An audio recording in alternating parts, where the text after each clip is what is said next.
for the second doses? No, we've already accepted our allocation for the second dose. I don't know when that'll ship, but that was yesterday. So we are guaranteed our second dose. I would hate to have people get the first dose and not be able to rely on the second dose. So that is guaranteed, but I would like more doses so we can get more people vaccinated. My intent is to get as many people vaccinated in our area, in our state, in our country as possible, so we can, get back to some normalcy in our lives and not have to deal and worry about this coronavirus. What do you see as the problem that's happening, more broadly speaking? I know you're doing okay, but what's your sense of why things are so slow? I think there's a lot of different chains of commands. This is my personal opinion. We've got hospitals, we've got pharmacies, we've got medical offices, we've got county health departments, we've got cities, we've got healthcare districts, and then we've got the state, we have the federal government and the CDC, and I just think there's so many chains of commands. I don't know how good the communication is going. I mean, we've been communicating well with the state, and they're giving us information as it's released to them, and they're keeping us updated, but then they can't give us any guidance as to if... To people about not bringing weapons to the area. I actually want to show you some of the signs they have put out.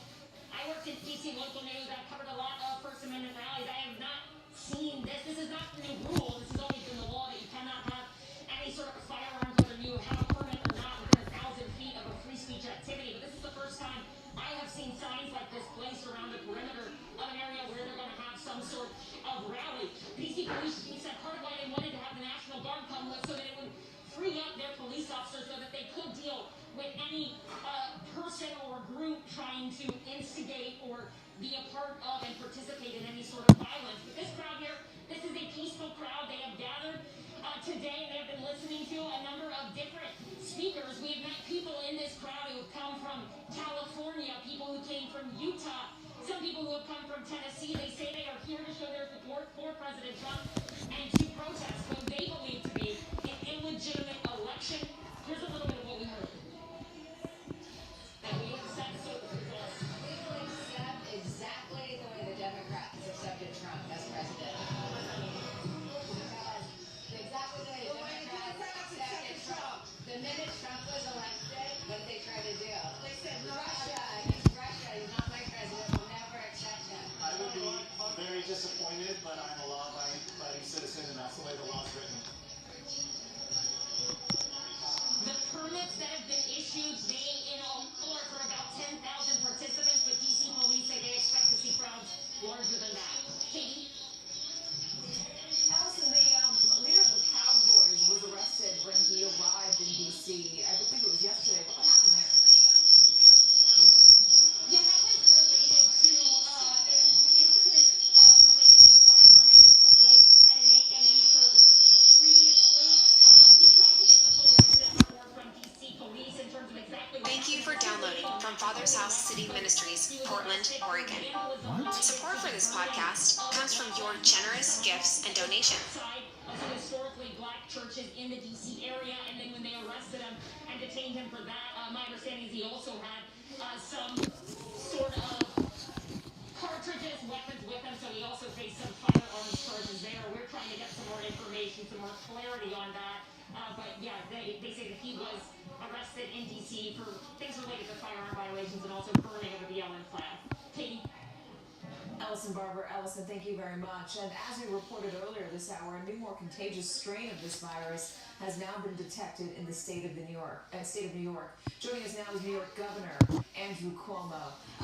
Governor, thank you so much for calling in and joining us today. We appreciate it. This new strain has been found. I believe it's Saratoga.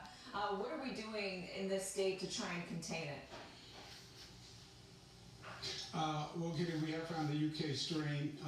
First of all, we've been very aggressive about testing in the state, as you know, and we are very aggressive about testing for the UK strain, so we're the fourth state. We're doing very comprehensive, what we call contact tracing. We know where it is. My guess is this has been here before, and it's much more prevalent, of course, in the United States than we think. The test for this virus is very cumbersome. It takes CDC 2 weeks to run a test for the UK strain.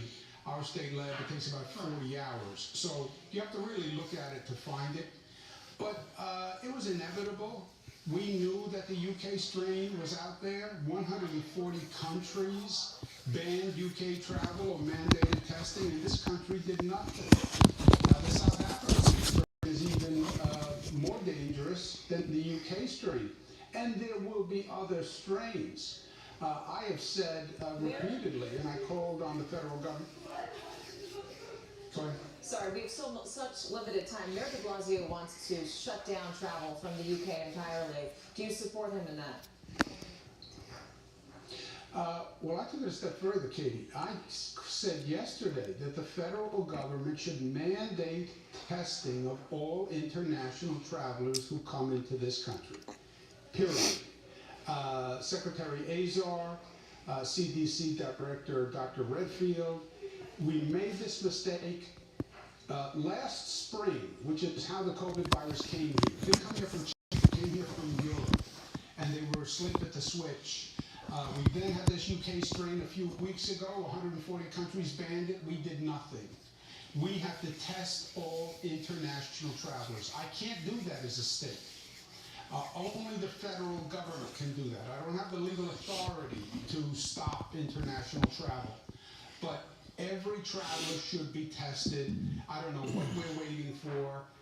We saw it with UK. We've seen it with the South Africa strain. We'll see it with other strains. They're all predicting it. Why does I'm US out of time, but I just want to ask you about the vaccine, why it's going so slowly here. Do you have an answer on how we're going to pick things up in this state? Yeah, the vaccines will be distributed more quickly. We have a supply issue. We have about, so far, 900,000 vaccines have been received. We have 2 million healthcare workers. They're the first tranche. So the vaccine will be getting out. Our distribution will be ahead of the supply. We're going to need more supply. That's going to be the question going forward. Governor Andrew Cuomo, I'm sorry I don't have more time with you because I've got a few more questions, but thank you for joining us. We do appreciate it.